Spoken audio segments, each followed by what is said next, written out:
Ready or Not is one of those games that comes along once in a blue moon.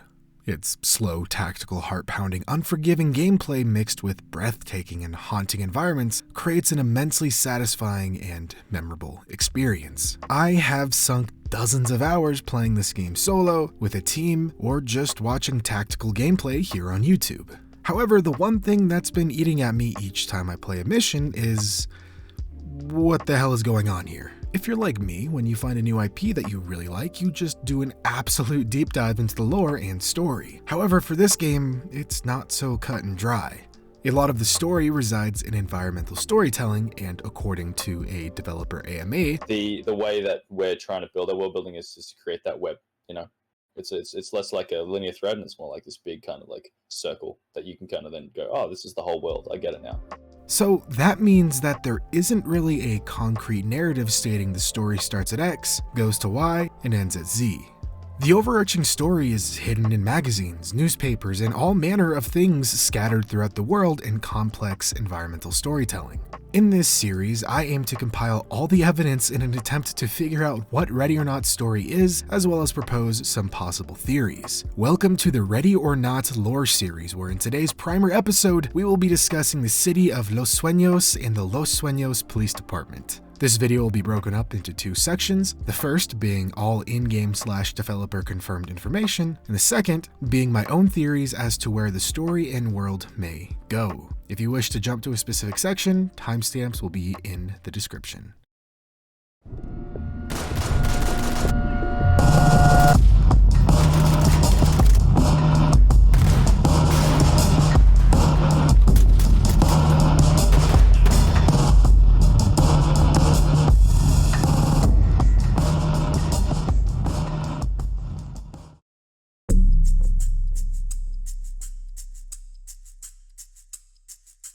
Los Sueños is obviously inspired by LA, however, it's a twisted reflection of that city. As per the official description, life in Los Sueños is unforgiving. The sidewalks are littered with tents of the homeless, people clamor for money to keep themselves off the streets, and criminal activity is at an all-time high. The world that Ready or Not is set in isn't meant to be a nice place. It's as if everything that could go wrong did go wrong to its fullest extent.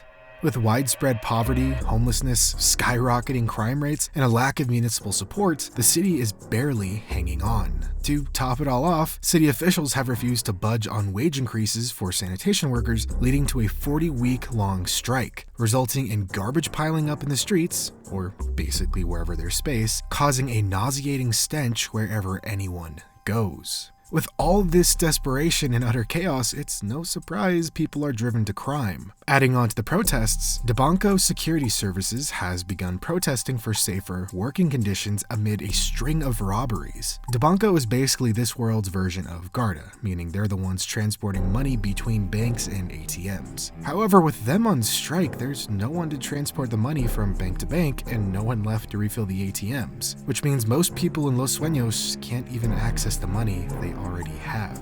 Due to this lack of socioeconomic stability in Los Sueños, the company known as MindJot, a platform where people can voice their opinions anonymously, avoiding punishment from the police and public, grew in necessity. At one point, MindJot became responsible for outsourcing trade workers to workforces within Los Sueños for almost half of the city's developmental projects. They grew in prominence with their utilization of cryptocurrency when the dollar began to waver. However, due to circumstances we will discuss in a later video, MindJot would all but collapse, resulting in further disorder.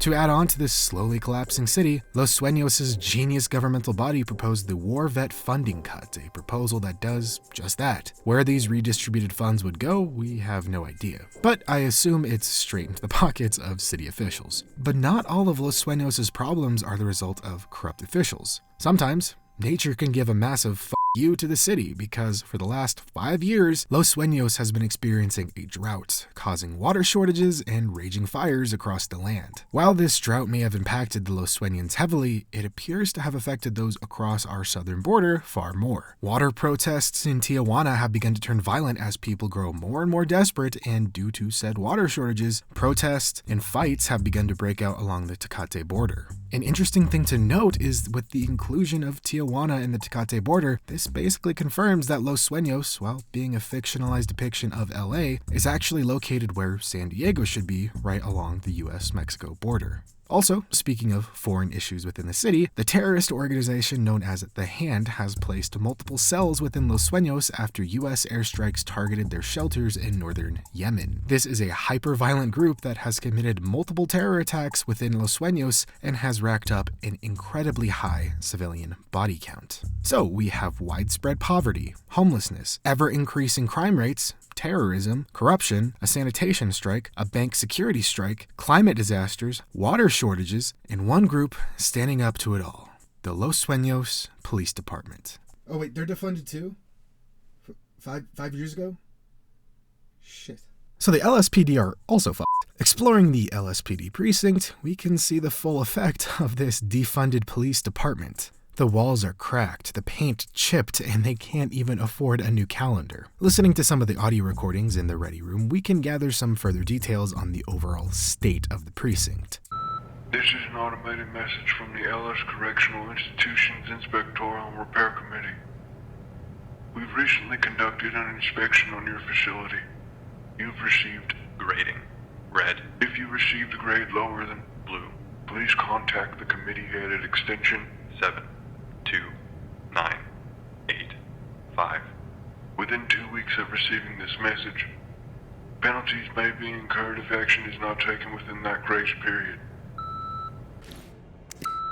This is an automated message from the LS Correctional Institution's Inspectoral and Repair Committee. Action required for this facility has extended past the 2-week grace period. This is an automated message from the LS Correctional Institution's Inspectoral and Repair Committee. This is a reminder that there is action pending for this facility. The action pending is 4 months. overdue. Please contact the committee head at extension 72985. immediately. 2 new messages. First new message.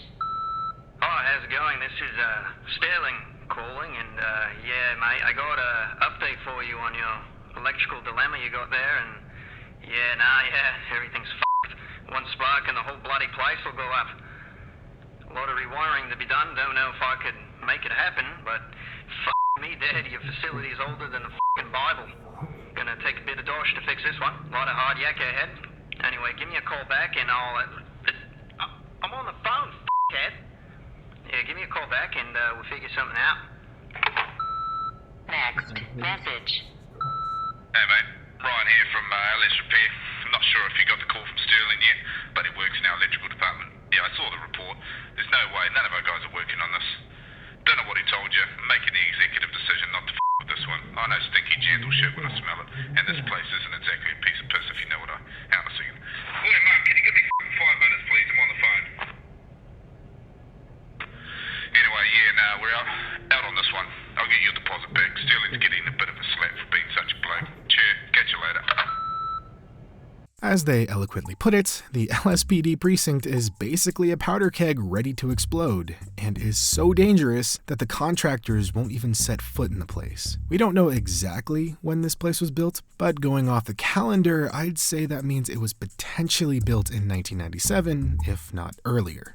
And per Janie's calendar in Valley of the Dolls, the game is set in 2022, meaning the precinct is potentially 25 to 30 years old and has not seen any updates or renovations since its development. Looking around the precinct, we can see what little funding they do receive is being spent almost exclusively on weapons, equipment, and maintaining the shooting range and a shoot house in the basement. However, there lies another issue. Based on how bad the state of the precinct is overall, I highly doubt there's proper ventilation. Why that's an issue is because if your indoor shooting range isn't properly ventilated, then that leads to widespread lead poisoning for not only the rangemaster, but potentially the whole precinct. That's why most police indoor shooting ranges are now outdoor, because that became a pretty bad issue for a lot of precincts. So in summary, we have an extremely underfunded police department, a crumbling precinct that is potentially poisoning its cops, a city that hates them, and exorbitantly high amounts of weapons and ammo to deal with an equally exorbitantly high amounts of crime within the beautifully decaying city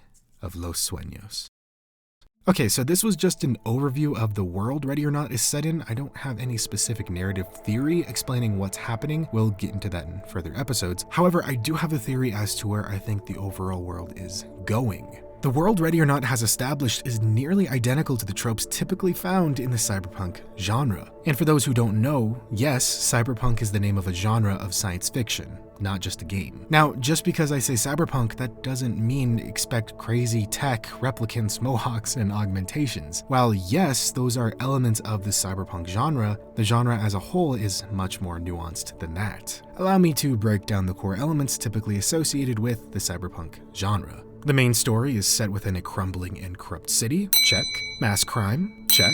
Climate change, check. Terrorism, check. A pathetic and weak government, check. And an overall aura of desperation and hopelessness, massive check. Ready or Not checks almost all of the cyberpunk boxes except the hard sci-fi elements. So I'd liken the world of Ready or Not to something like a pre-cyberpunk world. Think Mr. Robot. The show Mr. Robot has nearly all the elements typically found in the cyberpunk genre, except it's based in modern day and deals with real-world technologies. Mr. Robot, while not being a neon-lit sci-fi show, embodies everything else that makes a cyberpunk story a cyberpunk story. It's a commentary on topics like social decay, economic inequality, gross consumerism, and the dangers of unchecked corporations. Ready or Not is in the exact same boat. So as an overarching story, I can see Ready or Not leaning more and more into these themes typically associated with the cyberpunk genre. In future updates, expect to see more of a wealth gap as the quality of life sinks for the poor and middle class as the rich get richer. In fact, we've already seen this dichotomy on full display with maps like Valley of the Dolls and Twisted Nerve. At some point down the line, I could definitely see a story involving a class uprising and mass riots as the poor and downtrodden get fed up with the rich and powerful. As the Los Sueños government becomes more and more useless and the LSPD even more defunded, privatization will become more prominent throughout the city, with private security firms becoming even more prominent than they already are. I can also see corrupt city officials cutting corners to allow shady foreign companies into Los Sueños in an attempt to bolster the economy while also lining their pockets. So expect to see advertisements across the city drastically increase in number. Along the outskirts of the city, I imagine the wildfires and droughts will create a wasteland of sorts, forcing all who are outside the city's borders to flock to the city for some kind of respite. This increase in population, coupled with unfathomable housing prices and the inability to make withdrawals from the bank, will cause homelessness and poverty to reach new highs previously unseen, resulting in even more anarchy and crime. And along the tech side, according to Technic magazine, there seems to be a big tech revolution coming to America. What that looks like, I don't know, but I assume it's not too over the top. So don't get too excited about future robots or laser guns coming to Ready or Not. I can see Ready or Not continuing to pull from cyberpunk tropes in order to craft their world. I don't think they'll ever get into the hard sci-fi / transhumanism elements typically associated with the genre, more so teetering on the edge in this proto-cyberpunk world, borrowing all the elements of cyberpunk whilst maintaining its realism. In the end, Los Sueños will crumble, the rich will get richer, the poor poorer, corruption will run rampant, and the city will burn, with all its citizens looking on in horror, wondering what happened to the dream. Los Sueños means dream in Spanish, by the way, in case you didn't. Los Sueños. In case you didn't know. Damn it, I just ruined the moment, didn't I? Regardless, Ready or Not is such a fantastic world, and we've barely even started to scratch the surface of what this world entails. Future episodes in this series will be dedicated to each mission specifically as we attempt to piece together the story of Ready or Not. So be sure to let me know what missions you'd like me to cover first. I would love to hear what you all think so far. Do you have any theories for the future of the Ready or Not world, or was there anything I missed? Be sure to let me know in the comments. Anyway guys, until next time, take care.